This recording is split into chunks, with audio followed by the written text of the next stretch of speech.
Hey guys, Lau here at the Good Ole Gamers podcast. Thanks for tuning in for this week's episode.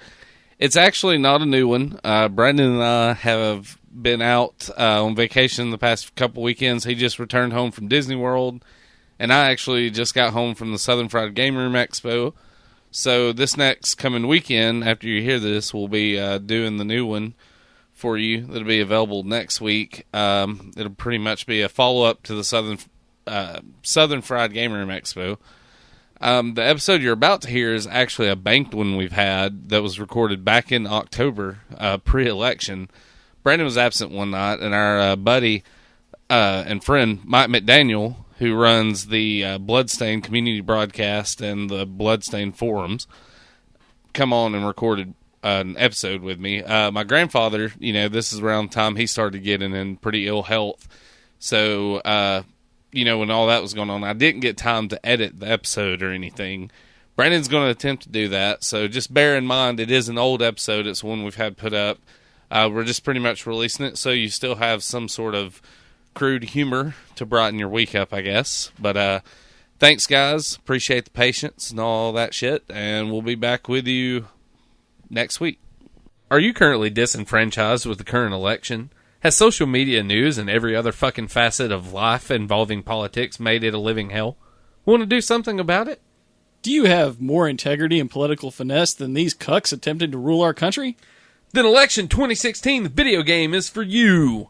Campaign through 5 inept, power-hungry political opponents in a race to save the country. Or go co-op mode and bring along a running mate. Stage select. Let's go with Bernie. Fight. Bernie summons Bird. The Democrats have undermined their own hopeful. You acquired the Bernie Birdie. That was easy. No shit. Stage select. Joestar. Fight. She's using magical policy explanation spell. Nothing happened. Shoot her with the vaccine gun. Now she thinks he has autism. Flawless victory. Stage select. Oh, it's Garrett Johnson. Fight. Gary Johnson's using his weird tongue attack. Ugh, the crowd's stunned. What do we do? Toss him a bag of weed. He's distracted. Now what? Finish him off with Aleppo. Defeated. Boss battle. Donald Trump. Fight. We have the opening attack for once, though. Hit him with some common sense. Oh no, Trump used a bigot wall. Our attack is ineffective. Use that Bernie Birdie. It blew his hair back and exposed his weak point. Now what? Sweet. Falsely accuse him of sexual assault. Ah, he deflected. Well, rig the election. Send in the riggers. Oh no, Donald Trump's using exposed corruption. We're fucking stunned. We gotta do it, dude. Use the biased media. Fuck yeah, he's defeated. You've learned pussy grab and acquired a holy Bible. Final boss, Hillary Clinton. Fight. Oh, dude, right out of the gate, she's attempting to charm you with her lies. You corrupt bitch! Counter with WikiLeaks. She fucking deleted it. Throw the Holy Bible at her. A fly's landed on her. Christ, she's morphing. It's her final form, man. Oh my god, she's a demon. Dude, use pussy grab. That's gross. That's sexual assault. Dude, I know it's going to be crusty, but you got to do it. Oh god, I hesitated too long. Oh, what the fuck? She's fucking killed us. Oh, dude, what the fuck? I guess there's no way to win this game. Election 2016, a video game. Whoever wins, we all lose.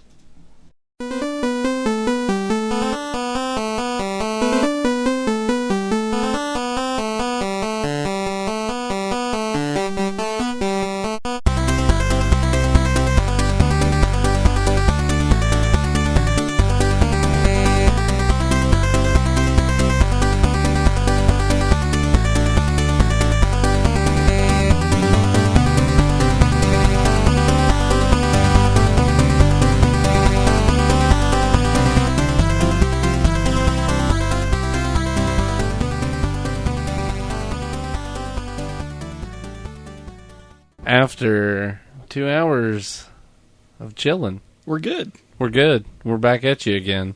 Surprisingly this week. I'm Lyle McClendon. I'm Mike McDaniel, filling in for Mr. Brandon Gentry. You can go fuck yourself, Brandon, for not being... You win the official Go Fuck Yourself Good Ole Gamers Award for the evening. Yeah, welcome everyone to the Good Ole Gamers podcast. Indeed. It's good to be back. It is October 18th. Is that right? Yeah, it is. Shit. October Yeah, it 18th, year of our Lord 2016. It's actually my grandmother's birthday today. Happy birthday. She would have been 85, I think. Something like that. Did not know that's what today was until just now. Well, it's okay. We're recording on a fucking Tuesday for once because, like I said, Brandon shot the bed with his I can't even talk, ACT prep courses. So fun stuff. He is not joining us. God damn, I can't talk. We're starting off to a good start already. Hey, Can't the talk. magic of editing will be fine. Yeah, no kidding. The magic of Rolling Rock beer. Thank you for making every night a Rolling Rock night. Anywho, though, we'll stop jerking each other's dicks and kick it off with some news, like always.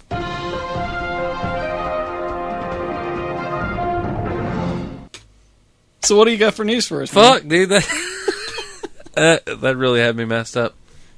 A few things. One thing I was kind of excited about, Rockstar made a rather nice announcement yesterday. Oh, yeah, Red Dead 3. Yeah. Or no, 2. That's confusing. Technically Red Dead 3, but Red Dead Redemption 2. Because I mean, or is it Redemption 2 or is it just? Yeah, it's Red Dead Redemption 2. I thought it was Revolver 2. Fuck, who knows? Why do they do that? It was Red Dead Revolver, and then it was Red Dead Redemption, and now it's Red Dead Redemption 2. I'm going to juice it up and make some noise on my mic stand. Oh, hey, yeah, tribute to Juice. That was a great last episode, especially that missed edit at the end. Good job, guys. Oh, no kidding. Sorry, guys, if anybody got offended. It happens, and there were... It happens when the juice is loose. The juice was loose. He was 5 steps away from stabbing a lady and driving away in a Bronco. Let me tell you.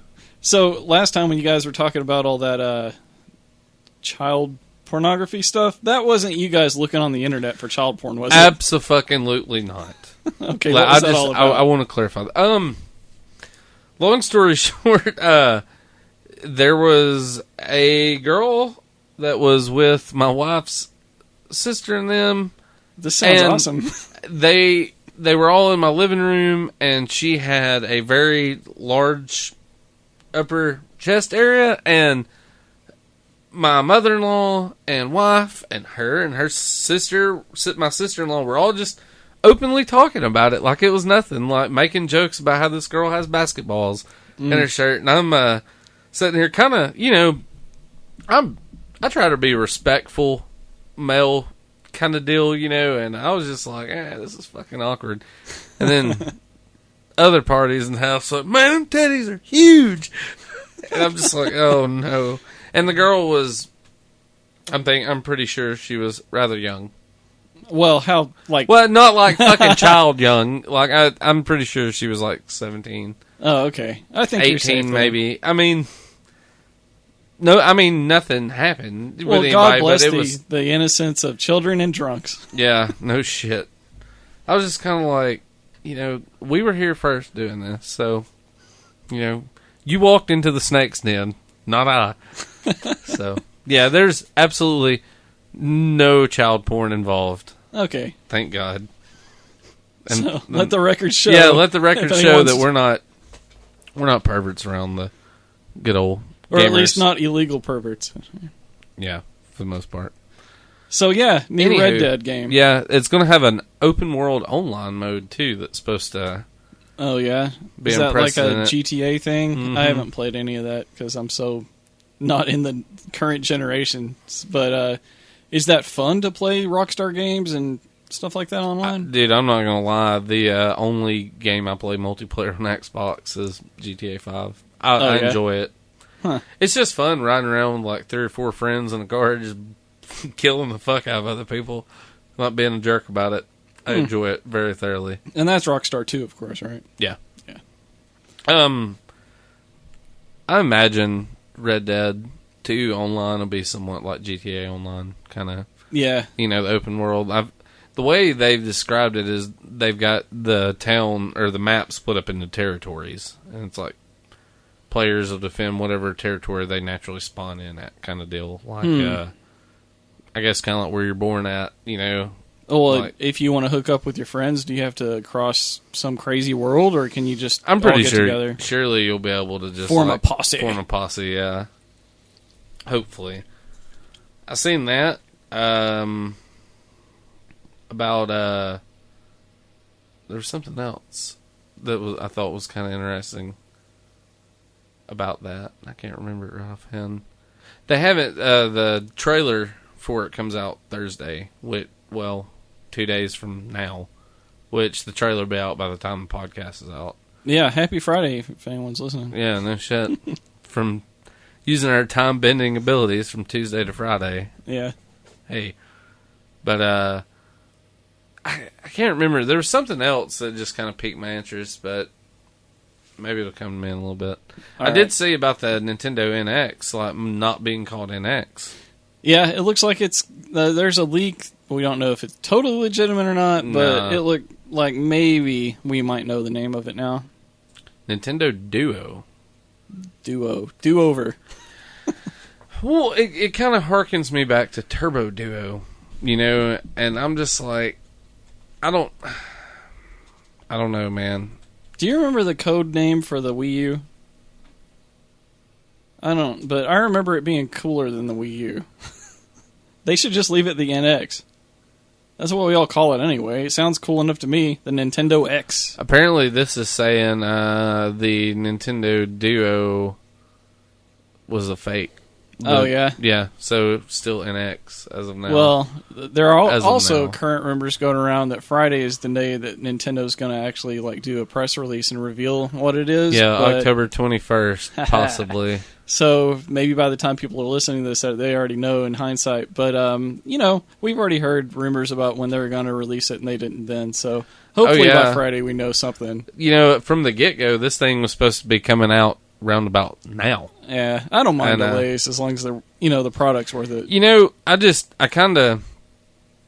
a lot of hope because the new guy that's come in for Nintendo to replace Iwata. Yeah, like you know, I don't know just a ton about him, but just from reading what he's talked about, like he kind of wanted to take Nintendo back to the gamers. Oh, and I'm like, you know, in a way. And I'm not saying they need to make like Nintendo games like gritty reboots because that would be somewhat shitty. But they need to Nintendo needs to cater for the more adult gamer as well. Not saying I'm an adult gamer and I love Nintendo, but you know, Wii U and shit just does not have that many options for shit to play. Yeah, you know the thing that is I love crazy Splatoon about and shit, but. When it comes to Nintendo, they're a Japan-based company, and I know a lot of Japan stuff because I like watch a lot of anime and whatever. You know, my wife loves a lot of manga and stuff. But watch that little blue girl. Oh yeah, that's is that the one where they've got the girl that wants to star in movies and they end up like raping her and all that mess? All I know is tentacles are involved. No, we're thinking of two different things. But anyways. Japan can be so, like, rapey and, like, not child-friendly, but when it comes to Nintendo, they are the exception. Which, you know, granted, original NES stuff was a little more racy in Japan as well. Oh, like his Famicom stuff? Oh, yeah, we were seeing the... Because a bunch of shit got cut out over here, like anything about religion they removed, which is kind of fucking odd in a way, I guess. Yeah, it's like, hey, we have to censor this for the land of religious freedoms. Yeah. Have we ever really been the land of religious freedoms, though? As long as it's... I think all that bullshit that's always been bad is going to come to a head very soon because the dark waters in the pot are swirling on election 2016. That advertisement makes me not want to buy that fucking game, by the way. Oh, well, yeah. No one's going to win. No matter who wins, we're all going to lose. I feel bad for those two dudes playing it. They sounded vaguely familiar, but I don't think I know anybody that'd be lame enough to play that bullshit. So what other news is going on with the NX?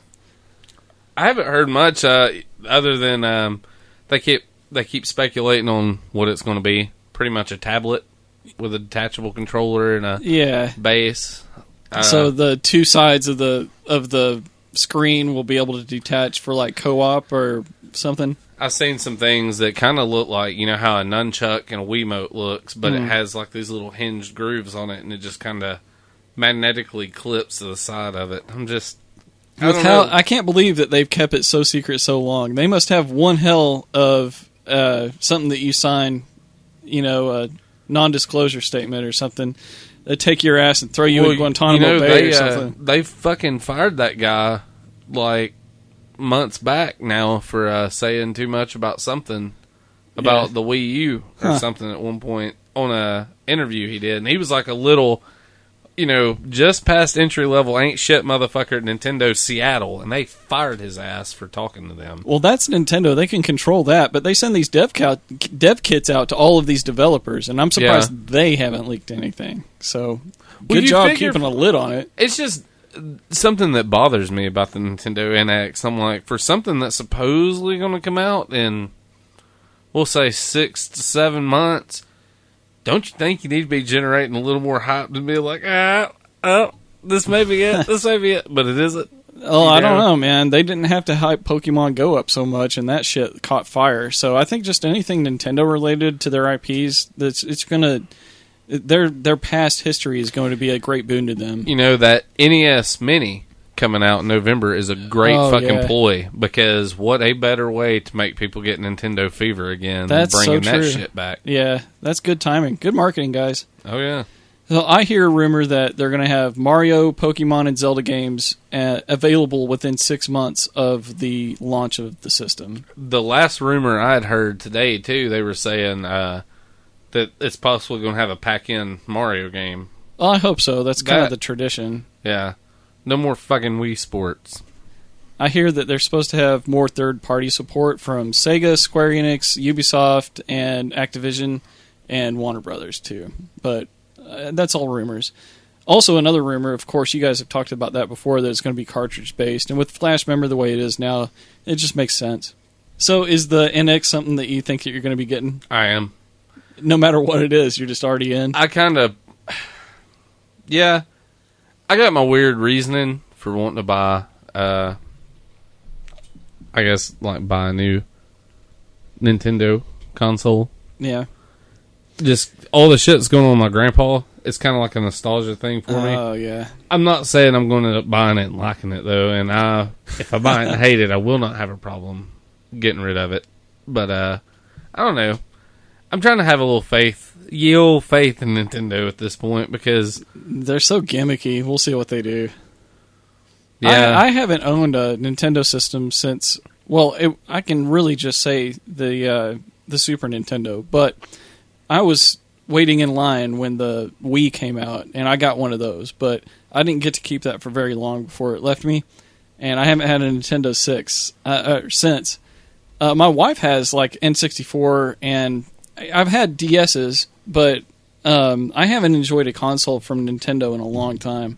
So being behind on the current generation, not having a PlayStation 4 or Xbox One, if a new, more powerful system comes out from Nintendo that looks like it'll be good for me, I'll get it, man. The only competition Nintendo has for me right now is the dream of eventually having a modern system or getting that HTC Vive. That's kind of what I really want right now. Yeah, but it's so expensive. It's so amazing, though. I don't know. I figure maybe like within maybe a year or so, it'll drop some. They'll have some flashier, more badass model, I'm assuming, out by then. Well, the games should really be pushing it. They don't have any real games. It's all just a bunch of toys and stuff. Tech demos, essentially. Right, but like at this point, that's good enough for me, man, because that shit was cool. Yeah. I had never had an experience like that before. I actually kind of want to really try Minecraft VR. I'm not gonna lie, like it kind of looked cool. Yeah, everybody has been cracking on me for my little Minecraft habit I've developed, but nah, Minecraft's a great game. I don't really play it much anymore, but it's great for multiplayer with family stuff and being creative and just spending time together playing a game. I think that's a lot of my deals, because I enjoy like simulation games a lot, and all I ever like The Sims. I've got all the Sims, and I never even really fucking do anything with The Sims. I just build shit. Use the money code, build badass lavish houses. That's all I fucking do, essentially. Yeah, and games that allow you to scratch that creative itch are pretty cool and unique. So that's always fun. One thing I did hear that was kind of a bummer last week, which I mean we hadn't got a report on since then, but the last PlayStation 2 server online went down last week. What games was it hosting? I want to say it's like fucking Madden. Oh, really? Like Madden 15 or something. It wasn't even like a relevant. Well, but you know, are there tears shed for that? Well, in a way, like you could be sad about it because, I mean, shit, you know that really. Oh, Final Fantasy 11's servers were the last ones. Yeah, actually, okay. That's what it was. Yeah, people get tied to their MMOs. I've been seeing EverQuest advertise on Facebook. I'm talking about the old first EverQuest too. So, or also not EverQuest 2, but yeah, the first EverQuest was advertising on Facebook that they're still doing stuff. And I'm like, holy shit, this game's still. Oh my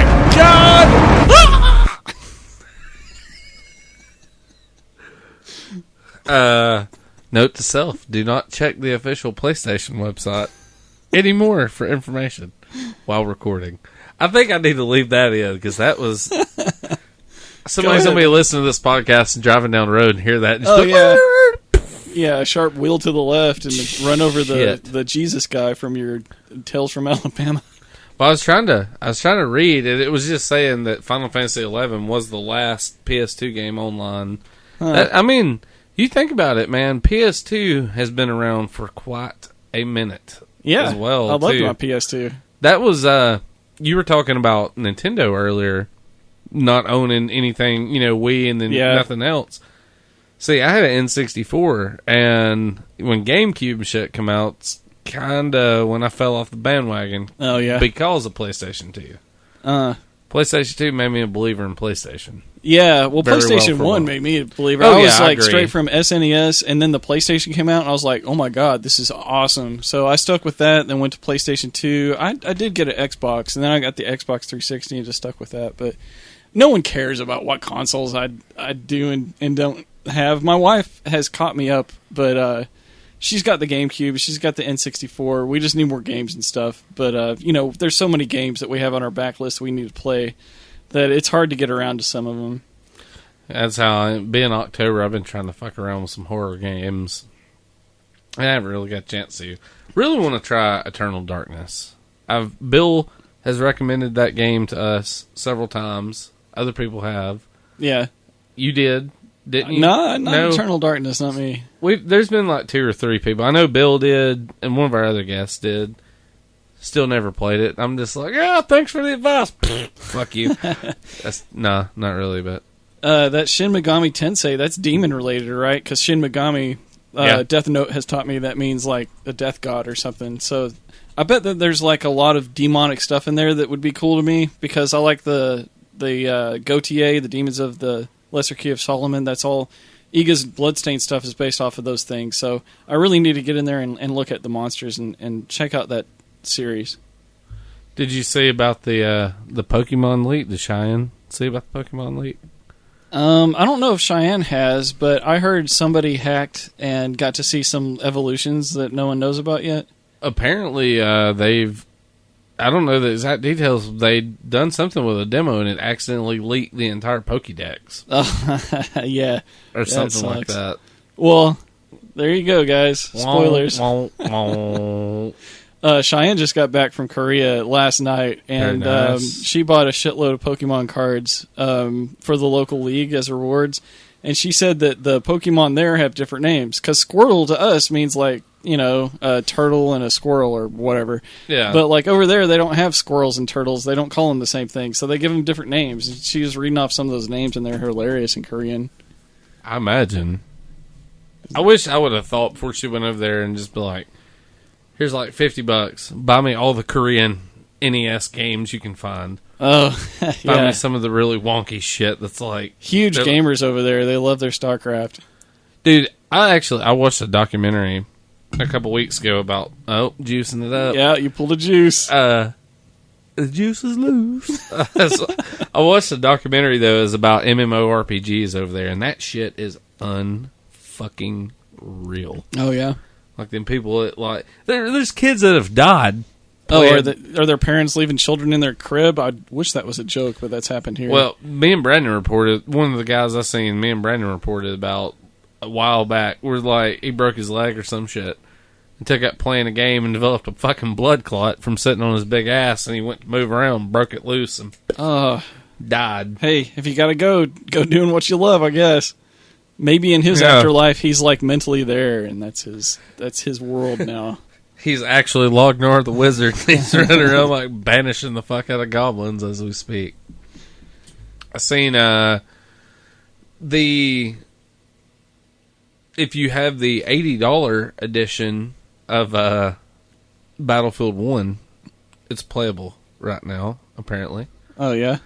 I hate to announce something like that because I talk so much shit about Call of Duty, but I'm not going to lie. I'm actually kind of excited about Battlefield 1.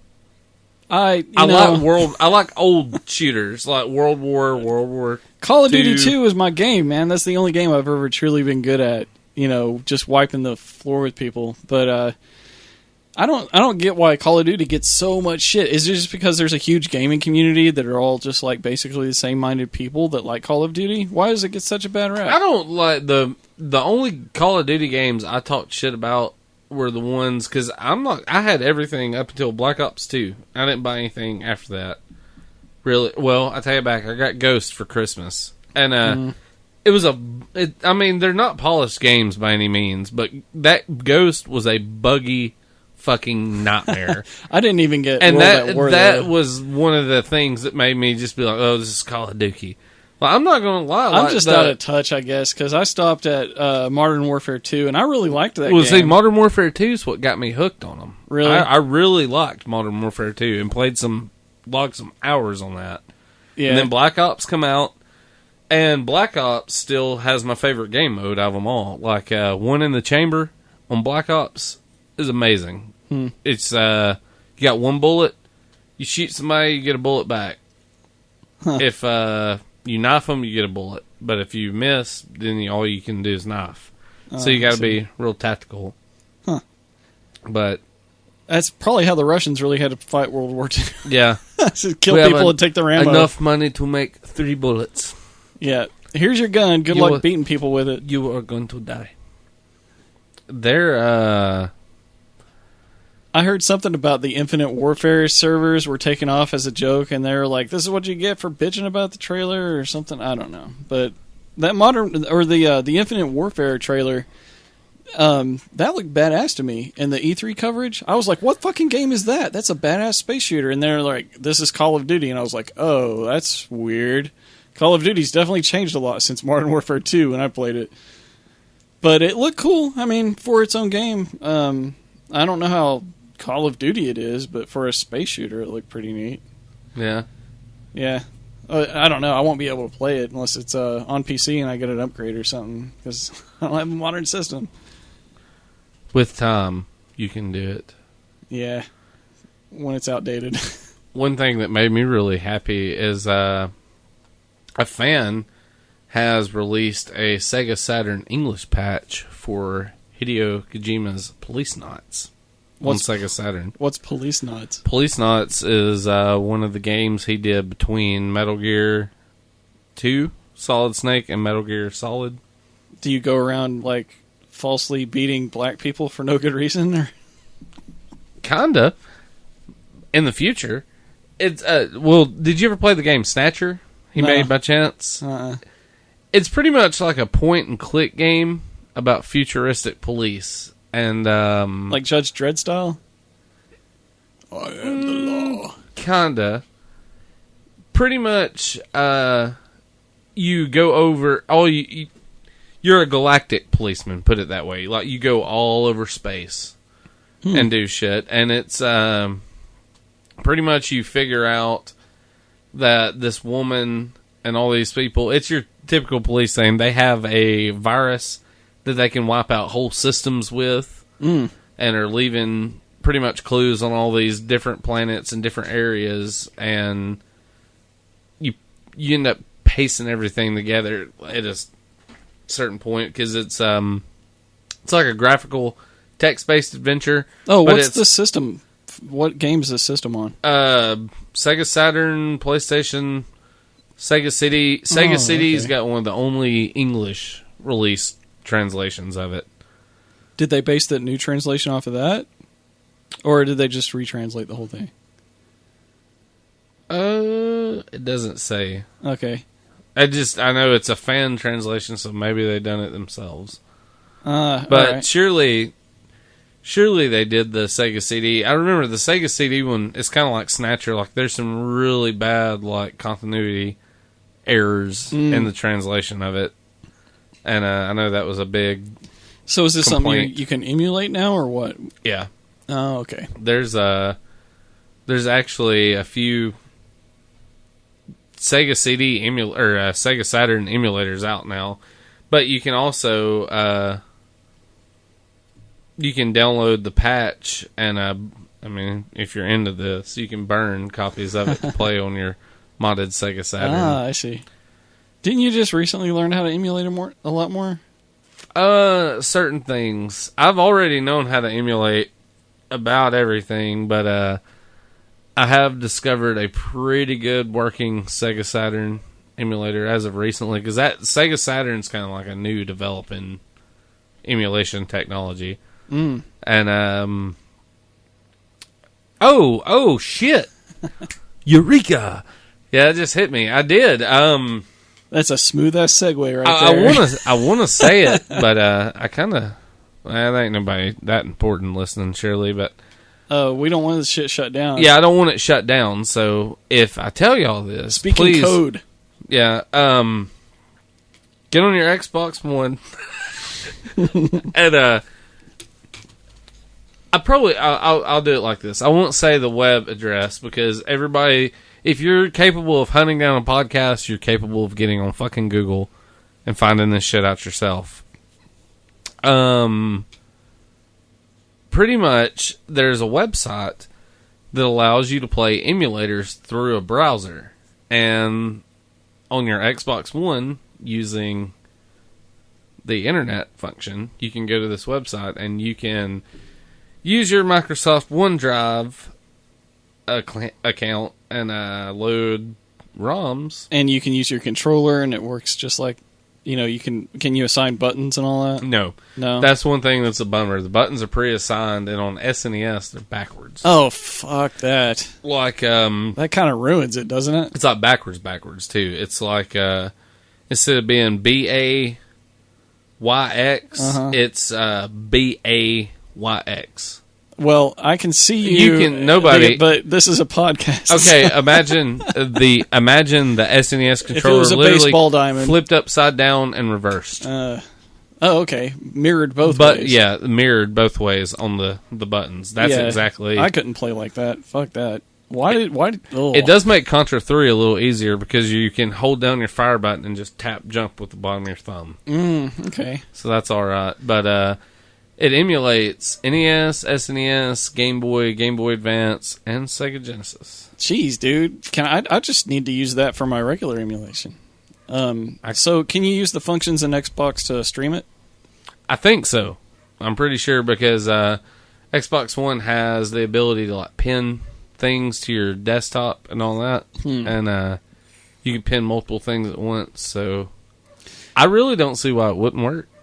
You should give it a try, man. Might do it. Unless it leads to it getting taken down. Don't do that. I'm kind of worried about Nintendo discovering it because they take a lot of shit down. Nintendo discovers that it will be gone. Metroid 2 that was on the Game Boy, a fan had redone that and they yanked that shit pretty quick. I got the Super Mario 64 hack that's out right now. They haven't pulled it yet, but I've heard it's coming. Oh yeah, it's Last Impact. Fucking ridiculously difficult. Huh. But it's fun. It's somebody took Mario 64 and completely made a new one. Can you still throw baby penguins off a cliff? As of yet, I have not found any baby penguins, but if I do find one, I can assure you it's fucking dead. That was still like my favorite thing to do. I think that's everybody's favorite thing to do in that game, that little squawking, crying fucker. You even take it home to his mom and it still's crying. You're just like, man, you got fucking displacement issues. So, you toss his little ass off a cliff. Nobody bats an eye. You know, I do it. I go to prison. Mario does it. Everybody's like, oh, it's a Mario. Fuck it. So you got any other gaming news? No. Not. I know there's more things, but I've been kind of on a drought. I don't know if this counts as news, but Ed Wilson over there at the Pixel Tunes Radio, he said that there's this system that he was able to play, and he thinks it might be the first public play of it, called the Retrobit Generations, and that is a prepackaged system that's got games on it, like the new Nintendo that's coming out, or the Nintendo re-release that's got the ROMs on it, that are all prepackaged on it. It's going to have 90 titles, and he said that he gave it a shot, and it said it ran NES games around 40 to 45 frames per second, and that it wasn't a good review. He said that the level scrolling was really jerky, and that there was a noticeable delay in response with the HD TV, and the Game Boy and Genesis titles were no better on it. He said you can remap the buttons, but by default, the system maps NES A and B in reverse. So I guess this is just a trend right now. He says it's $60, but it's not worth it, and he would recommend instead going for that new mini NES or the Raspberry Pi. I know a bunch of people going the route of the Raspberry Pi. Well, what's the big difference between that and all these Retrons that you can get at like the bookstore? Well, the Retrons play physical. Yeah, you have to have the physical media. And that's cool for collectors, but the Raspberry Pi, you can just, it's like a miniature computer. You can upload everything to it. It's just an emulation machine that you can load ROMs on? Nah, the Raspberry Pi is it's like a miniature computer. Like you can put OSs and all that shit on it. And it's like $35, like this big. Isn't it Arduino? I don't know what an Arduino is. A what? Never mind. No, over my head. I don't know what these. So it's you don't know Raspberry Pi. That's not an operating system. It's got to be hardware only, right? Yeah, it's just it is a. Nobody can see, but I will show you. You can actually get them for $10 now on this one. Holy website. crap! $10. You bastard! Go to Wiki. That is a Raspberry Pi. You plug... It's like a circuit board. Yeah, that's all it is. It's a credit card size single board computer. Oh, okay. So, yeah, it's just a card. Yeah, you add your own... You put a hard drive on it. And it's got your video out and all that. Which they actually have... It's got its own... some sort of its own little OS on it. The guy, Robert, I do a bunch of my arcade dealings and stuff with, he is making all kinds of badass miniature cabinets now using these Raspberry Pis and shit. Has all kinds of cool stuff. Wow. He actually bought one. He was showing me, his kids are real big into Minecraft, and he runs a Minecraft server. And he actually bought one of those Raspberry Pis and have rigged up where that's all that thing does is all day long just runs a Minecraft server. Well, it's got to have some good specs if you're going to be you're hosting multiple connections and all that mess, you know? I can tell you. It's got its own solid state hard drive on that little board? I think you add the hard drive. Oh, okay. CPU 1.2 gigahertz, 64 32-bit, quad core, ARM Cortex, memory 1 gigabyte, LPDDR2 RAM, 900 megahertz. Uses a Broadcom BCM 2837 system on chip. I hope that makes sense to someone else because I don't understand what you're talking about. But basically, what we got is it's a fucking $40 computer. A tiny computer. That's the size of a credit card. They're working wonders apparently. Wait, that was the size of a credit card? Yeah, they're tiny. They you can get them for anywhere from $10 to $30, and then the cases are like $20. You can get little plastic cases.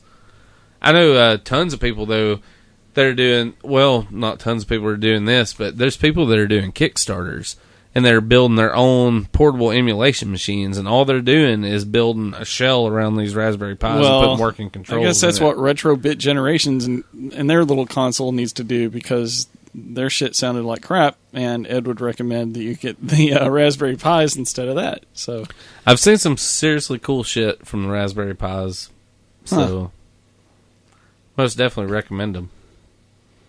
All right. That's all I have for news, I guess. I don't have anything else. Well, I guess we can just bullshit about some video games for a little bit. Yep. I got lots of little stuff I'd like to share. Enlighten. I just found out today about something called Pinball Arcade, and it's on almost all platforms, including Steam. But, I mean, it was even for the Ouya. Basically, it's a pinball emulation, man. You can load pinball ROMs on it, and they look pretty cool. I haven't tried it out yet, but the one on Steam comes free with Arabian Nights, and you can buy other boards for it. Nice. Have you tried any of that out? I've got one pinball emulation on here. That is, I don't know. It's in my Steam games. Visual Pinball is the one I have. That's not the one I'm talking about. Are you talking about like the ones kind of like Michael has on his? No, this one's called Pinball Arcade, and it looks like more 3D. But yeah, that Michael Making guy at GameFest had a really badass like arcade emulated pinball setup. Man, that was awesome, and the graphics on the side look badass. But that's because he owns his own graphics company. Is that a local company? That graphics? Yes, they are. They're out What's of that called? I think they're Graphics Guys, I think is the name of them. Well, if anyone wants to build a cabinet, that shit's the way to go when it comes to graphics. Brandon's cabinet, all that Godzilla art on his, they done that. Oh, yeah. And that doesn't surprise me, man. That stuff will look beautiful. That piece of shit's on my front porch right now. Once it gets fixed in the next week, I'm going to wrap it with something here soon. Yeah. I just don't know what. Yeah. Well, I also got a poster from that guy, and it's just super quality. Just the material it's made on and the print itself. I mean, you don't see the dots. It is really high quality stuff. I bought a Zelda 1 and 2 map from him, and they looked amazing. Well, we just plugged the hell out of him, so maybe he'll sponsor you.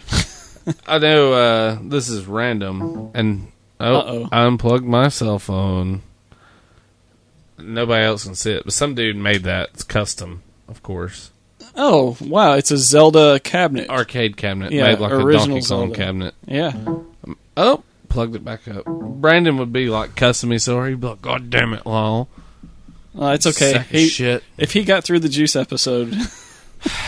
Somehow we made it. Yeah, there's something disconnecting and connecting constantly on that one. But we found out I had a memory card plugged in, an SD card, and every time I'd do something that was trying to read the SD card. So, I don't know about you, but I'm a total nerd when it comes to listening to video game music. And, like, one of my favorite podcasts is video game music based. Several of them, actually. I'm big on that. And there are some guys that I wouldn't say they're local here because they're in a different state, but they come down to Huntsville every year for the NerdCon convention, which is, if you're listening to this on Friday, I think it's like Friday or Saturday. So come on down to Huntsville and check out NerdCon. One of my friend's bands is going to be playing there, the Mad Gear, and they just opened up with a new album. So if you're interested in hearing some of their covers of video game music, they play live mostly. But they just released their first little Bandcamp album, and that's themadgear.bandcamp.com. You can check them out if you want to. I'm actually thinking about trying to make it out to that. Yeah, man. That'd be cool. I don't know if I'll go to the actual convention, but I'm definitely going to Yellowhammer to hear those guys jam. And also last year they had Foot Pound Force in the same venue, and they're pretty cool too, man. I really enjoyed them, and they're coming back this year. So, like, even if you can't come out to the convention, if you're doing something during the day, it's a little bit later, you can come out and see the concert, but there's going to be some good music at Yellowhammer this weekend, so check it out if you can. And then also music-wise, I started my own little YouTube page, and I would say my own little, but it's actually all the work of all of the composers that put the video game music together, and the guy who ripped them, his name's Ed Wilson. He's the guy that I was talking about earlier that had that review on that game system. But really high quality rips, and I've got thousands of songs out there already. So nice. If you look up Ruiner 9 on YouTube and you want to just stream some game music, there is a shit ton out there. Lots of playlists. But yeah, I've been geeking out on plenty of video game music lately. It's funny you say that because I downloaded a program on my phone the other day that allows, I can download, pretty much convert videos and MP3s. I went through and pulled, for some reason, I downloaded the complete soundtrack to SimCity on SNES. I've been listening to it, relaxing a little bit. Hell yeah. And what else? I got Link to the Past soundtrack. I carry it wherever I go. Yeah, it's iconic.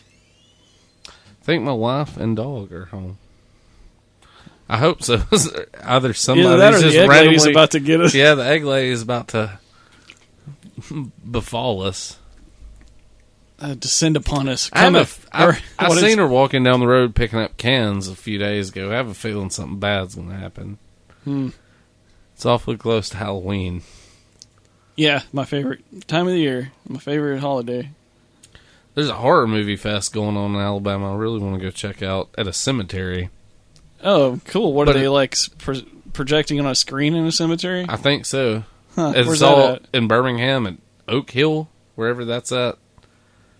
Huh, I don't know. I don't know. It's I'm not all from like around here. it's I'm all from Texas. Yeah, I don't know. Hell, I'm from here, and I don't even know where that's at. Speaking of nerdy music, did you hear that Alex Trebek dissed on Nerdcore? I didn't hear what he said, but I'd seen an article where it was just pretty much saying Alex Trebek's like opened up a can of worms with all the nerds, essentially. Yeah, he certainly did, man. Like, I love nerdcore rap. I don't really like rap music, but when it comes to nerdcore, I'm a big Megaran fan and like MC Chris. I was going to say MC Chris should fit MC in that Lars. category, right? Yeah, he does. And I went to the last... Well, actually, they just played... Megaran and MC Lars just played this past week in Birmingham, but I missed it because Cheyenne was out. But I got him last time they were here before that, and I've hit him up in Huntsville too. So I've seen Megaran twice, and it's awesome, man. I love his shows. But basically, nerdcore rap is just people rapping about video games and things that they like. If you haven't heard Splash Woman, the Mega Man one from Megaran, that's what got me into it.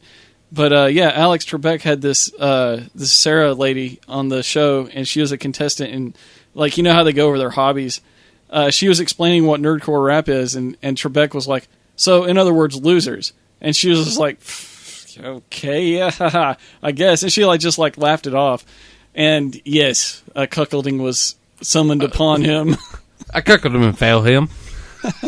yeah, the Suck It Trebek from the Saturday Night Live skits. Oh, nice.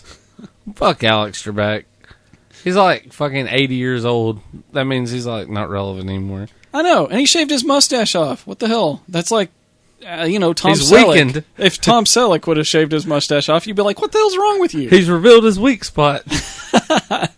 Right. I gotta piss. Can we take a break? Yeah. All right, I'll be right back. We're back from piss break. Yeah, so that's enough for little nerdy music stuff. That's cool, though. What have you been playing lately? I've been, since it's October, I try to play all my horror games. Mm-hmm. Broke out Nightmare on Elm Street. That's a go-to for me. But it's so it's frustrating as fuck. That's one of the only, 4-player games NES has. And my goal is sometime between now and Halloween, maybe get the old lady over, get some people together and do 4-player Nightmare on Elm Street. Because I'm pretty 4-player. It is. If you have I do have a multi-tap, by the way, as well. Oh yeah. I think with 4 players, you could manage to beat that game because I've beaten it one time. Huh. And it took me. Shit, I was like 21 when I done it. It literally took me like 3 days, pretty much nonstop, just piddling with that game. It's a pain in the dick. But I've been playing Resident Evil. Oh yeah. Big fan of the Resident Evil series. And I've actually. For the first time, I got the remaster on GameCube, and that's what I'm trying to play through now. That remaster looks really good. I haven't played it, but it looks even awesome. for GameCube, man. The graphics are superb on that shit. Yeah, there. Which I mean, with pre-rendered backgrounds, you can't really fuck up too hard, I don't guess, because they don't have to move. Right, but it's still impressive. It looks really good. when it comes to horror games, I didn't own a whole lot of games as a kid. We mostly rented our games, but I did own Jaws and Friday the 13th, and I could not beat Friday the 13th for the life of me. But I really liked the game, and the soundtrack's all right, I guess. But the Jaws, which is really Jaws 2, if you look at the way the game plays. But the whole stabbing with the boat thing. I loved that, man. I could actually beat that game as a kid, so I would beat it multiple times. I'm so glad that there's another Jaws appreciator, because I'm sure you've heard before, I've caught some flack because everybody's like, it's LJ game, it's a piece of shit, angry video game nerd said it sucked. Well, fuck him. Maybe it does suck, but I love Jaws. That's one of my favorite NES games. Hell man. Yeah. Go get you some conch. Hell yeah. All you do is just coast around the bottom and let the baby sharks start piling in. Just pop their ass. Guaranteed conch cell every time. Yeah. I beat that Good game times. one time, though, in my entire Really? life. And it was... Dude, the timing on the boat thing fucks me up. Like when you pull him out of the water and stab him and... You do so much to get to that point, and then if you miss, you got to do it. Yeah, you got to power your boat back up and all that bullshit. I done it one time when I was a kid, though, by complete accident. I was talking to my grandpa or somebody about it, and I had one pull left, and just managed to, I guess, I hit the buttons together at the exact same time, and it fucking stabbed his ass and just floated down. In the blood? The blood in the game. Yeah, you didn't see that shit back then. That was cool. That was... It's always nice to find a Jaws appreciator on NES. That's a great game. We need to marathon that shit some night. Hell yeah. You go dive in for conch. I really like... There's a bunch of horror games, though, that... Did you ever play Nightmare Creatures? We've talked about it on here I heard times. you guys talk about that on the episodes, though.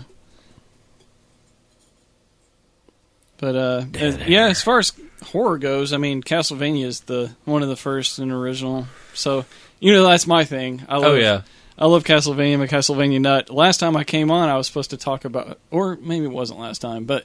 First time I came on, I was supposed to talk about Bloodstained and ended up talking about Castlevania the whole time. But Bloodstained is my current passion. That's, of course, the spiritual successor for Castlevania. I mean, not officially. It's just that the guy that was directing those games, Symphony of the Night, on for like 11 years, he branched off from Konami once they handed Castlevania to Mercury Steam, and now he's doing his own thing, his own game, but it's... the side-scrolling, Symphony of the Night type gameplay, which is more Castlevania to me than the Devil May Cry or, God of War type gameplay that you get from where they went with it with Lords of Shadow. But I liked Lords of Shadow, but it didn't feel like Castlevania. It was a little too cinematic, which, I mean, the Castlevania games have always been cinematic, with the... and especially the first three. It's got the scrolling film on the sides of the game when you boot it up. Oh, huh. Yeah. I guess trying to resemble like an old horror movie, I guess. Right. Because it's all a tribute to the old horror films. Which I've been enjoying those a lot with my daughter this month. We've been hitting all the old 30s stuff. But, huge Castlevania fan. Castlevania is one of my... I'm sure I've talked about this before, but when I first got my SNES for Christmas, I got Super Mario World, of course, and F-Zero. Those are the two games I had. Well, in second grade, we had a show and tell, and I took my SNES to school with me. And I rented a game the night before, and the first game I ever rented for SNES was Castlevania 4. That was an awesome game. And I remember blowing kids' minds with that game, especially like the telescoping room and shit. Yeah, some Mode 7 graphics is mind-blowing back then. F-Zero was a great game to start out with. I remember that was one of the first SNES games that I was like, wow, this is so good. I loved that. I loved the big dude with the red car that he made from stolen parts. I can't remember his name, but I loved that, man. That was cool. And it wasn't until recently I'm like, F-Zero means friction zero. Like, the meme with the guy with his blown mind, that's where I was the other day when I was like, that's what that means, friction zero. I didn't know that until now. So well, it makes sense, right? I'm exactly like the mind-blown motherfucker right now. Anyways, I saw something cool for Castlevania. There's a fan made a board game for it. So you can actually print out this board game. It's CastlevaniaBoardGame.com. And or you could take it to a printer and have it done if you want it done easy.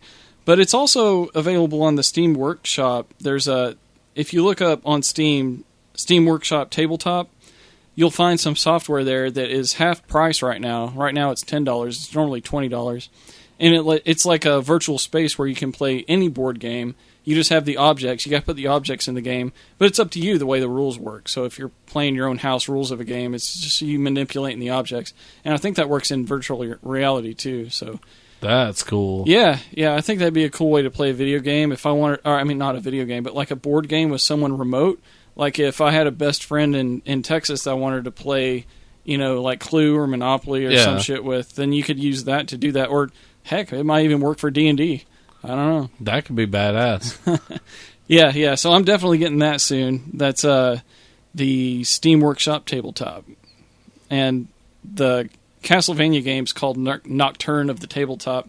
And basically it includes characters and monsters and items and stuff, references from throughout the series, but overall the concept of the game is like Castlevania 2, where you're going around and collecting the body parts of Dracula.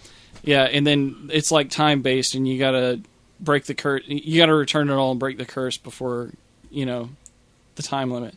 But it sounds like something I want to try out, so I'm gonna get that software since it's half off right now. Yeah, that's not... I'm not actually looking at that as well. That sounds kind of badass. Yeah, I mean, I wish I had virtual reality. If I did, that would be even better. But one day. And then other fan games. Dark Flame is an indie game that looks a lot like Symphony of the Night, but it's got more of like a Dark Souls kind of touch to it. And a lot of people kind of consider Dark Souls as like the spiritual successor of the Castlevania series. Yeah, because it's got a lot of the same like kind of feel to it. But Dark Flame looks pretty cool. It's not a complete game yet, but I know it just won a game award for its mechanics. So if someone's interested in a Castlevania Symphony of the Night type game, of course check out Bloodstained. But Dark Flame looks pretty neat too. I don't think can you get that on Steam now? No, that you can. It's early free. access, right? He's just got a website as he's working on it. He's uploading builds, so you can check it out as it's coming out. And nice. I'm sure he's even open to suggestions if you have, something that you wanted to talk to him about. He's really accessible. But hell yeah! And there's another game called Chasm that's coming out. That's by the same guy, Dan Edelman. He's really good about promoting indies. He promoted Axiom Verge, which I love. It's a Tom Happ's game, and I'm playing Axiom now, and it's very Metroid-like. But if you like more of like the Castlevania of the Metroidvania genre, Chasm's coming out, and Dan Edelman's involved with that. But that's another solo developer like Tom Happ, where Dan's helping out. But Chasm's something I'm definitely going to look into. I have a. I think it's Retro Gamer magazine. It's either Retro Gamer or Retro Magazine, one of the two. And there's actually a write-up about that. About Chasm? Yeah. Oh, yeah. Cool. Like, I've read a little bit about it, and it kind of... I really like the graphical art style of that game, what I've seen of it. I've definitely got to check that out, man. It's on my list. But as far as Bloodstained news goes, it's officially called a delay, but... most Kickstarter games get delayed. That's pretty given. That game started out with like a $500,000 goal, and if that was met, then they were going to make the game. But it hit way over $5 million. So that's like so much more money than they ever anticipated. And whenever you set up a Kickstarter, you set up your campaign write-up and all of that, and in a projected delivery date before the campaign goes live. Yeah. So they had their so-called date before any stretch goals were hit or anything like that. Like, they never expected it to be so successful. And they never came out and said, this is the hard date that we're kind of like shooting for. They just left the Kickstarter date as the Kickstarter date. And, it's locked in straight from the beginning. Yeah. So, I don't really consider it a delay because they never had an opportunity to say anything else. And I respect Iga for waiting until he knew, like, when it was feasible to say, okay, here's a good time frame window for when people can expect this game to come out. Yeah. So he finally said that that's going to be like a 2018 game, and I think it's going to be like maybe in the first half is what he said. But to me, that's the first time he's come out and actually given a solid window. I really don't count the Kickstarter date to begin with, but I guess technically it is a delay. Yeah. And I don't know if that's making anyone feel negative about it, but to me, it just means that he's going to put the quality into it that it deserves. Yeah. So he's not going to just rush it out. And you won't have another Mighty Number 9 situation. Geez, you don't know how tired I am of hearing about Mighty Number 9 compared to this. When the two projects started out, they actually had a lot in common. Inti Creates, Deep Silver, Inafune, and IGA have the same agent. And I think maybe the localization companies were the same. Yeah. But now the project has taken like a lot of different turns throughout the process. 505 Games was just announced recently in the last update as the publisher. So it's not going to be Deep Silver. So you're not going to get the whole like make nerds cry on prom night type horrible trailers come out. So there's no Deep Silver. They said that they're adding a new main development team, which means that Inti Creates is probably doing less work now and they're less involved. And there's just really no reason at this point. It's not Inafune, it's Iga, and he's in full control of the quality. He's a hands-on guy with his games, where Inafune was just more of like a business guy with his games. Yeah. There's really no reason anymore for people to compare the two games. But it's just simply going to continue to happen. But that's my pet peeve. Oh, that's fine. I'm sorry. I'm triggered. I was going to say, took the words out of my mouth. I hit a trigger warning. Yeah, trigger warning. Anyways. But yeah, they announced the publisher and added a developer. The Wii U port, because of that date, the window they're shooting for now, doesn't make a lot of sense to do a Wii U port, but that was one of the stretch goals. And, I mean, I'm just speculating here, but I think it would make more sense for the success of the game and trying to make it a franchise if they skip the Wii U port and go for whatever the NX is. Yeah. Because the NX is going to be, it won't have to be a port. It'll just be able to use Unreal Engine 4, but that's adding another SKU, and I just think like overall like shelf space and if you're at the store, no one's going to be looking at Wii U games. They're going to be looking at the NX games. It makes much more sense to me if they just switch that to NX. But the way that IGA works, I'm absolutely sure that he would leave that decision in the hands of his backers. Yeah. Yeah. So I wouldn't be too worried about that. If you want one more than the other, he'll be all ears. But I wouldn't be surprised to see some kind of survey or something like that come out eventually about which Nintendo system to take it to. Yeah. I would not expect both, though. Operation Akamajo is a Castlevania website or webpage that when Lords of Shadow happened, like they wanted to see it finished out with the old storyline that Iga was working on. So that caused quite a great divide in the Castlevania community. And Operation Akamajo was like really important in telling Iga to go ahead and like, hey, we really support you, so you should make a game. And then he left Konami, and he did make a game. Of course, it's not a Castlevania game. Yeah. But they interviewed him on the 30th anniversary. So Castlevania just had its 30th anniversary not very long ago at all. I mean, it just passed. And they had a great interview with him, and he talked mostly about Bloodstained. He talked when you ask Iggy about Castlevania, he usually just wants to wrap it up and get straight to his new game. Yeah. So he revealed in that interview that there won't be any dual wielding.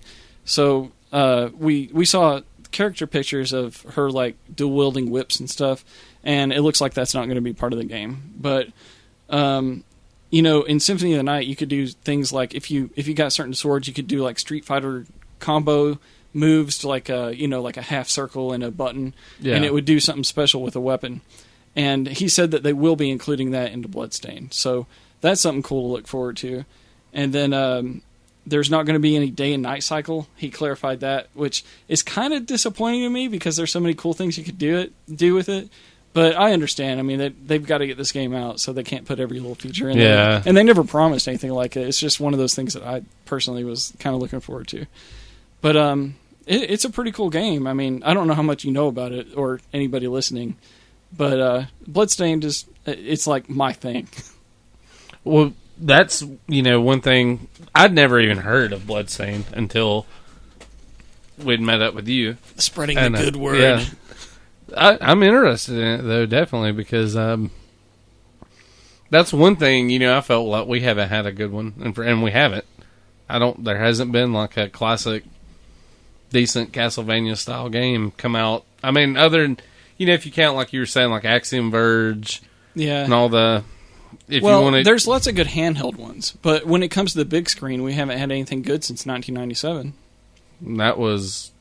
Which one was that? Symphony of the Night. Yeah. And, the Lords of Shadows, they had a 2.5D game, Mirror of Fate, that they put on the 3DS, and that was a really good game in its own right. The plot sucked, in my personal opinion, but hey, it was something. And they released a HD version of that to like the Wii U or something. Yeah. Or actually, like probably multiple consoles. I don't know. I only played it on the 3DS, but it was decent. But I don't really count it as being on the big screen because the HD version of it was just like an arcade type thing. Yeah. Like you need to develop a full game, like with a full budget and a full team, and have a good time frame to actually get like a good quality game out there. Because people don't see a lot of first party, and not that this game would be first party. It's done by a little indie game. Like Artplay that is doing Bloodstained is a small company. They're having to get outside developers to help, get the manpower in to develop this. But what's the last big game you saw that was a side scroller action game like Mega Man or Castlevania or something old like that? Can we name any side scrollers like that were like not an indie game that was badass? No, I mean, the last thing I honestly could think of would be like Mega Man 9 or 10. Yeah, I mean, Shovel Knight was those were years. Well, yeah.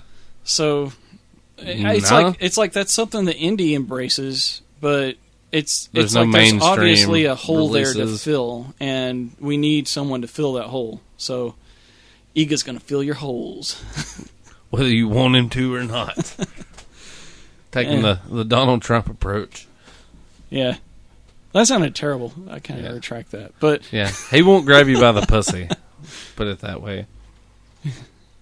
Anyways, so was there anything else you wanted to talk about? Dude, I'm pretty dead air. Like, I mean, nobody can really see it, but my game room and shit, like... It's like Game Fest crammed into one room. It's been more of a chore of getting all my game shit unpacked now and putting up in its right place than it has been playing games. Yeah. I mainly wanted to just not let everybody down and leave them hanging with dead air completely this week. Yeah, well, we appreciate every time you guys release an episode. It'll be good to have Brandon back when he gets back. But I hope he does well on his SAT. Good luck, dude. We're hopefully going to be recording the Halloween episode maybe this weekend. Sounds spooky. We'll see, yeah. I'm sure it will be. I have a feeling some terrible things are going to happen. You might need to hang some garlic around here, some wolfsbane, something like that to ward off the evil ladies of eggs. Ladies of eggs. I have a feeling a raping's coming our way. No. Hopefully Brandon gets raped since he hasn't been here. Well, just wear your protective butt plug and you'll be all right. Everybody should come equipped with one of those. If you don't have one, I would highly suggest Googling. Especially if you live in the Coleman, Alabama region. It gets wild around here. Can't even walk down the street now without a possible raping happening. We can get off the subject of rape before we end up spiraling out of control like we did last week. Yeah. We did ask a question. Last week, if I can... I answered that. I don't remember what the question was, though. You did answer it. Now, if my inept ass can find it. Well, bear with me. Okay. I think this is it. Okay, yeah. We asked the question, but we never posted the question. So, you just answered on our main page, and that's fine. Well, what was the question? I'll repeat my answer. You don't have to read my answer. The question was, what was a Genesis gem? Like a hidden gem for Genesis. Yeah, that's right. And, I mean, if people want to just reply in the actual Facebook post of this episode as it comes out, that works too, in case they don't get a post specifically for that. And hey, Then you don't have to jump around to multiple posts to try to find answers. You're the only one that answered. Oh, okay. I win by default then. What do I get?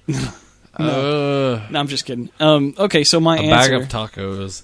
A bag? A whole bag? A whole bag. Hell yeah. I love tacos. Who doesn't like tacos? If I had to choose between tacos and pizza... Donald Trump supporters.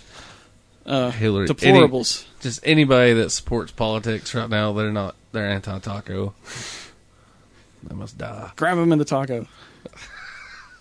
Anyways, so... hey, put a wall up. You can't grab their taco. There's actually a good podcast out there called Genesis Gems. It's really really cool, and they go into all sorts of like awesome Genesis games that you might have missed out on. So like hidden gems, but it's called Genesis Gems. And just coincidentally, I was asking the Pixel Tunes Radio Facebook group if they knew what the name of this game was that I was trying to remember, because my older brother had a Genesis, and I loved this football game on it, but I couldn't remember what it was called. So I asked them, and the guys from Genesis Gems said, "Dude, it is weird that you just said that. That's what we're doing our next episode on." It's called. Nice. It's got more of a name to it, but basically, if you look up Pigskin Foot Brawl, not football, but Foot Brawl. Oh, yes. That game is fucking fun. I love it. It is just the best part of football, right in, like, just there's no down. You don't get it 10 yards and you get to start over. It's like they hike the ball and now somebody's going to get it in an end zone, whether the rest of the team dies or not, because you can like set your AI to like have your guys defend or get ready for a pass and stuff. Like, you choose the way the AI of your team handles, and you just control your quarterback.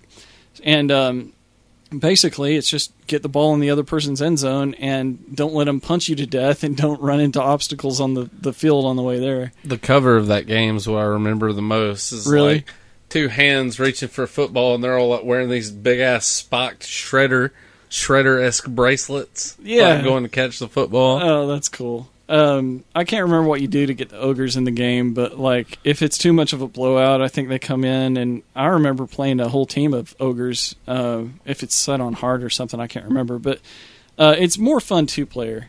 But you hike the ball, and then you just try to get in the other end zone, and you can pass it to your other guys, and when you do, you get to take control of them.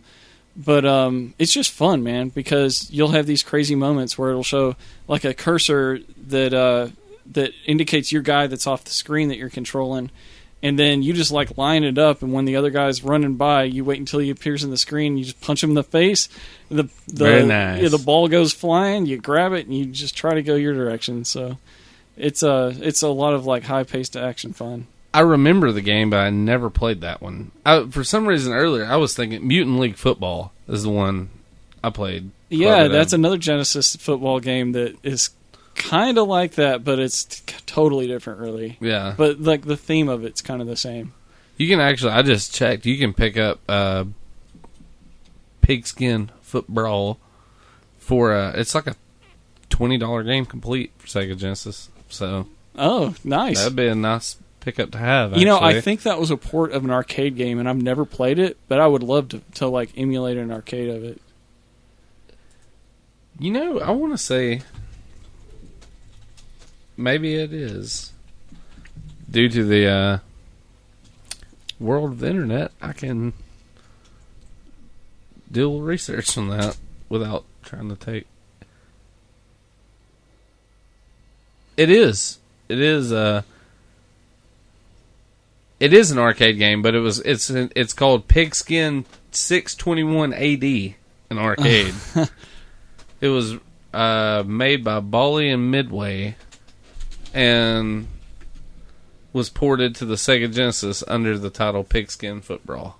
Oh yeah, that looks awesome, dude. I'd love to play that. I wonder if we can emulate that. I'm sure you could. It's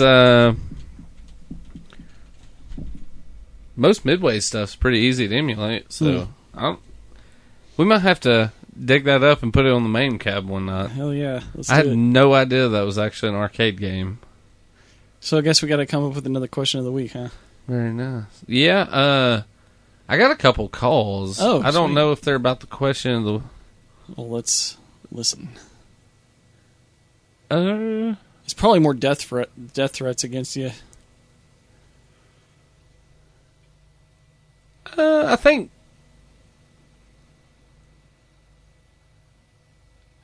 Shit. Okay.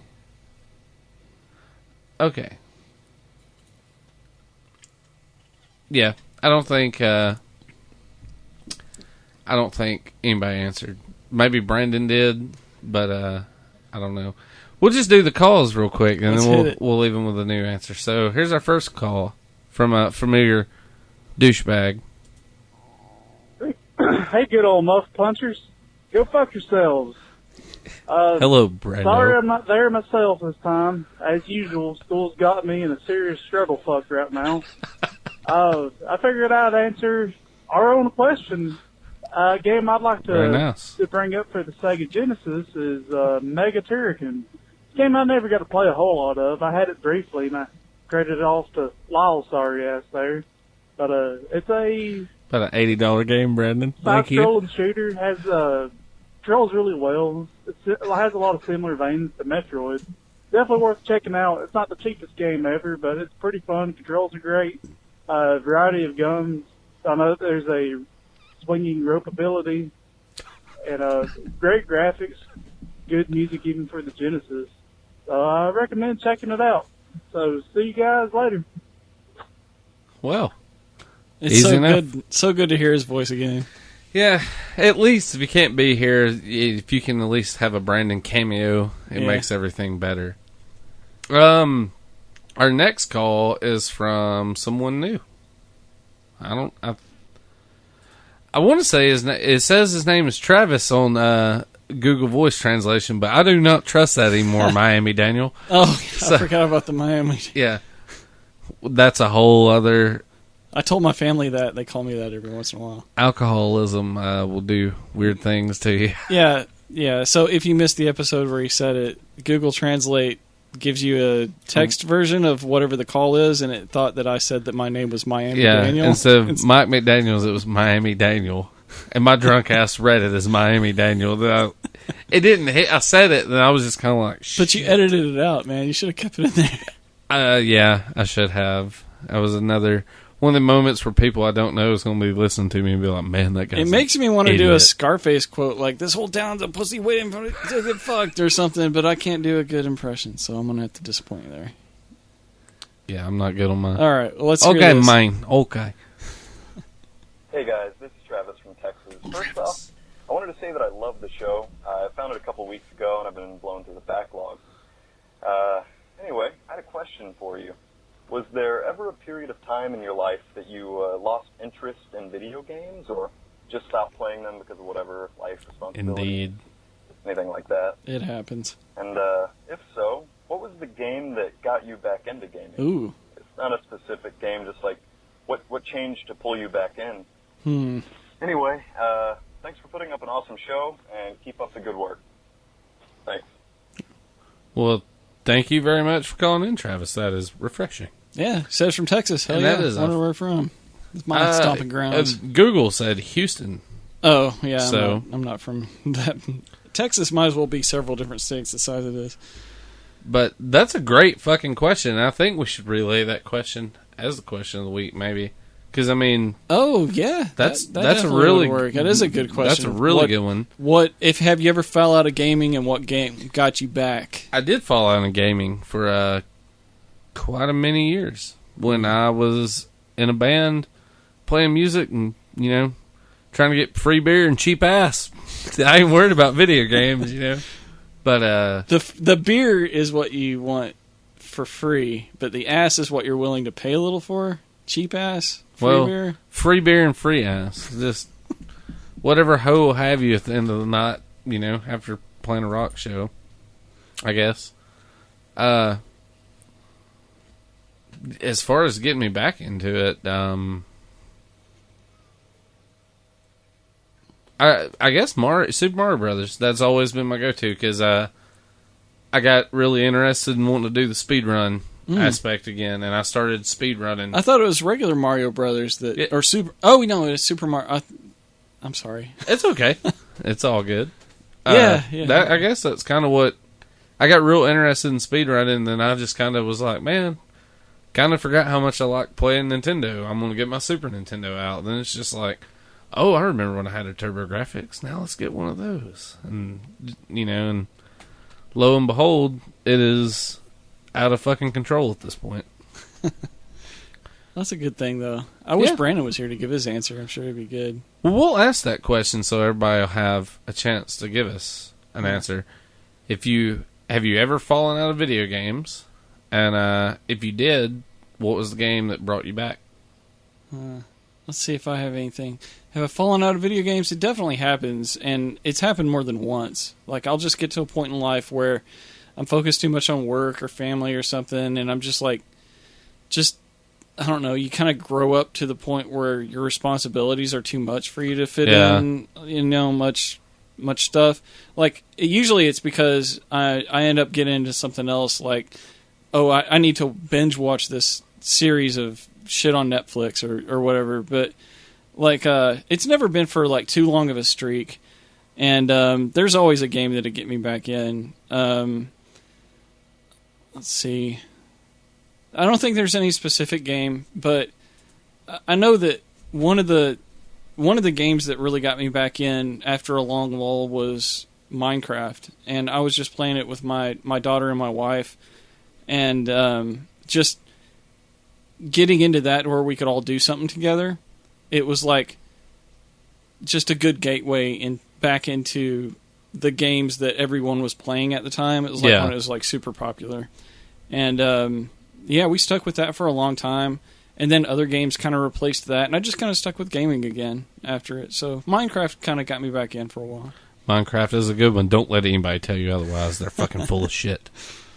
Yeah. Just remember. Never forget. I should still play it, but, the whole thing when Bucket went down kind of... Maybe I could get you on the server with me sometime and we could play it. That sounds like a totally different kind of game, though. I just like the playing with family. And well, they got there's outside of the city, there's a wild area where you can build anything you want. And I don't know about dealing with people on the internet. I don't know what I'd do with that. I understand. But yeah, that's a great question, so thanks, Tyler. Yes, and thank you for the call. Or Travis. What was it? Travis. Travis. It was Travis. Yeah, sorry. Thanks, Travis. Thank you for the call. We hope to hear from you again.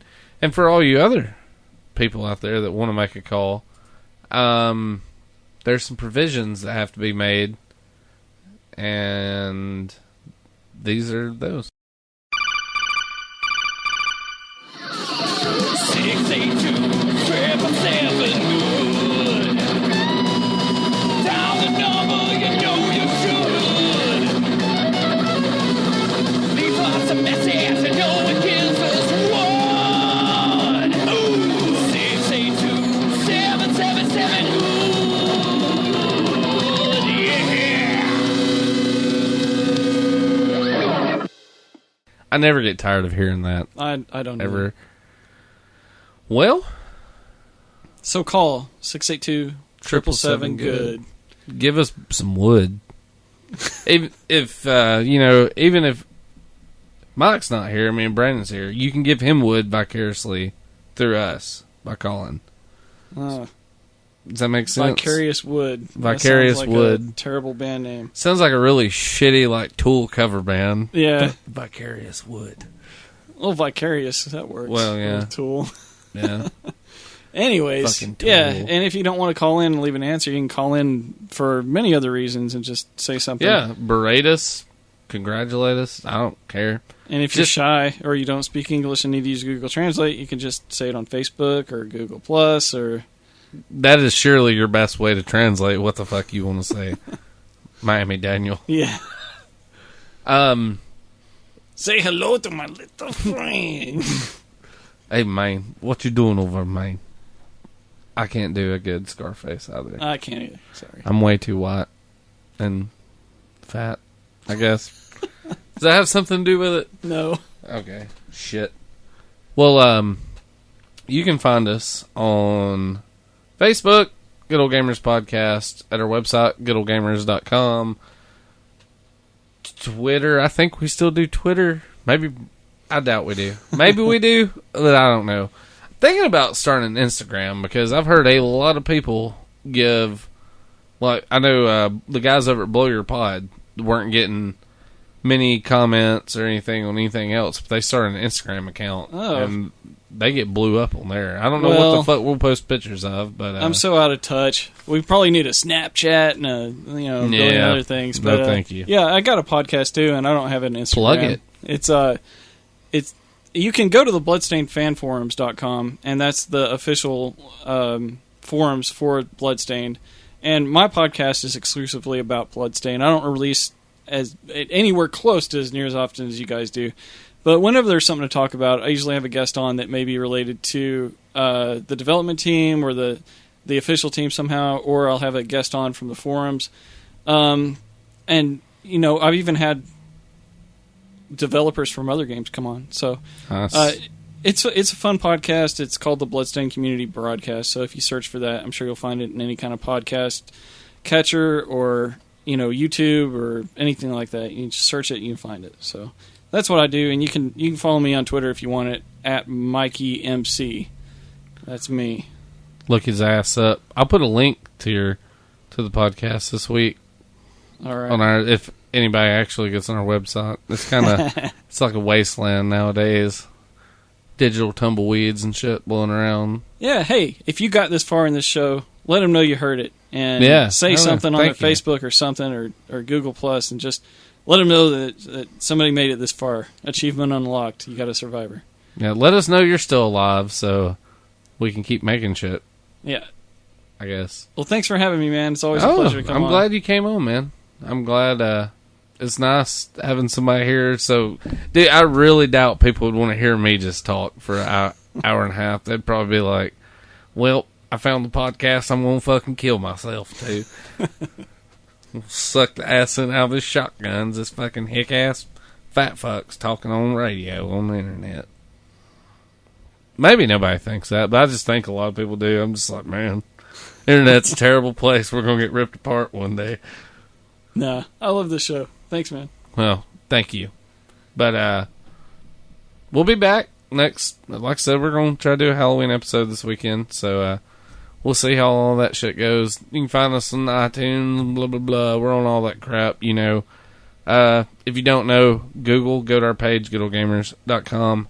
There's a big-ass list on the right side of the page. It tells you everything we're affiliated with, like Stitcher. Yeah, I'm not those listing other ones. Yeah, all them other Stitcher, iTunes, Google Play.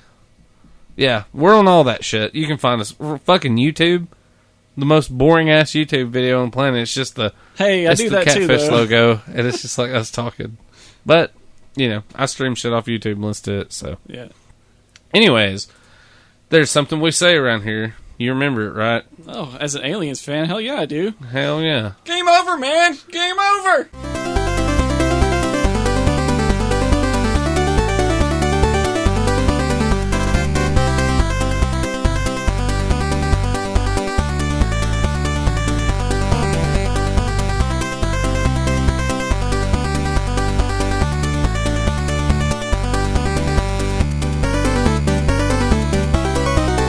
Boss battle, Donald Trump.